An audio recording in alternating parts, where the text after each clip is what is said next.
مجھے ایک دفعہ میرے ایک دوست ہیں ریحان منیر صاحب، ان کے والد صاحب تھے منیر صاحب، ہمارے انکل تھے بہت اچھے، میں ان سے بڑا امپریس رہا ساری زندگی۔ تو ایک دفعہ مجھے ایسا کوئی ایشو آیا کہ جو کوئی پرابلم آ رہی تھی، تو میں نے ان سے کہا کہ انکل یہ کام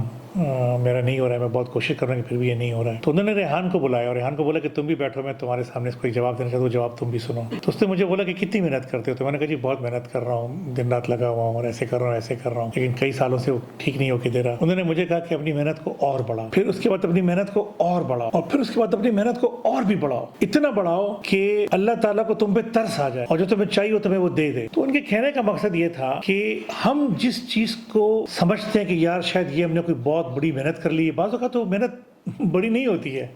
وہ چونکہ بڑے تھے تو مجھے اچھی طریقے سے سمجھا رہے تھے، اس وقت میری عمر بہت کم تھی تو مجھے سمجھا رہے تھے، لیکن میرے کہنے کا مقصد آپ لوگوں کو یہ کہ ہمیں لگتا ہے کہ ہم نے بڑی محنت کر لی ہے، حالانکہ وہ محنت شاید 30% ہوگی، تو we need to go to the 40% level, the 50% level, the 60% level. ہمیں اور محنت کرنی چاہیے، اور محنت کرنی چاہیے، اور محنت کرنی چاہیے، اور اللہ سے ساتھ دعائیں مانگنی چاہیے۔ ایز اے مسلم ہم یہ سمجھتے ہیں، ایون کرسچنز یہ سمجھتے ہیں، ایون جوز یہ سمجھتے ہیں، جو بھی لوگ اللہ تعالیٰ کو مانتے ہیں کہ اللہ تعالیٰ کی ذات ہے اور وہ کریٹر ہے اور وہی کرنے والا ہے، تو ظاہر بات ہے اس سے لوگ دعا کرتے ہیں، جس کو کرسچنز پرے بولتے ہیں، ہم لوگ اس کو دعا کہتے ہیں، اپنی عبادات کریں کہ ڈیوائن ہیلپ کی آپ کو ضرورت ہے۔ اور ڈیوائن ہیلپ آپ کو کب ملے گی؟ جب آپ اللہ تعالیٰ کے قریب ہوں گے، جب آپ کا مسجد سے رشتہ ہوگا، جب آپ کا دین سے رشتہ ہوگا، جب آپ کا قرآن سے رشتہ ہوگا، جب آپ کا صحیح احادیث سے رشتہ ہوگا، جب آپ بدعت سے بچیں گے، جب آپ دین میں بھی اگر آپ غلط طرف چلے گئے تو آپ بڑے غلط کام کر جائیں گے اور آپ سے اللہ تعالیٰ الٹا ناراض ہو جائے گا کہ یہ آپ نے کیا کر دیا۔ رسول پاک صلی اللہ علیہ وسلم تو اس کام کو ایسے نہیں کرتے تھے۔ تو آپ نے دین میں بھی یہ دیکھنا ہے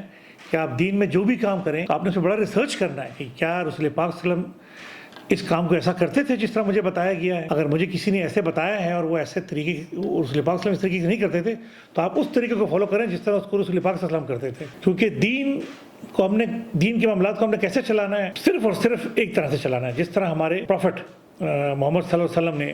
اس کو چلایا اور اس نے جس طرح کہا ہے کرنے کو اس طرح ہم نے کرنا ہے۔ تو جب آپ ان سب چیزوں کی کوشش کریں گے، اس کو ٹائم دیں گے، نہ ڈپریشن ہوگا، نہ انگزائٹی ہوگی، نہ ٹینشن ہوگا۔ اور تکلیف سے دیکھیں، دنیا میں جو تکلیفیں آتی ہیں، ٹینشنز آتے ہیں، لیکن آپ ڈپریشن کی طرف نہیں جائیں گے۔ ٹینشنز آئیں گے بٹ ڈپریشن کی طرف نہیں جائیں گے۔ ٹینشن تو ہوتے ہیں نا، ایسا تو کوئی نہیں جس کو کوئی بھی ٹینشن نہیں ہو، تو ٹینشن تو ہوں گے آپ کو، لیکن ڈپریشن پھر ایک بیماری بن جاتی ہے، بیماری نہیں ہونی چاہیے۔ اور ظاہری بات ہے ہمیں ہر جگہ پر مسائل آتے ہیں، اس کا سامنا کرنا پڑتا ہے اور اس کو جھیلنا پڑتا ہے اور اس کو آگے جانا پڑتا ہے، اللہ تعالیٰ سے مدد مانگنی پڑتی ہے، اس کو سیکھنا پڑتا ہے، تجربہ کرنا پڑتا ہے، تجربہ میں ہو جاتا ہے، پھر ہم بہت چیزوں کو اوور کم کرتے ہیں اور ہم پھر آگے بڑھتے ہیں۔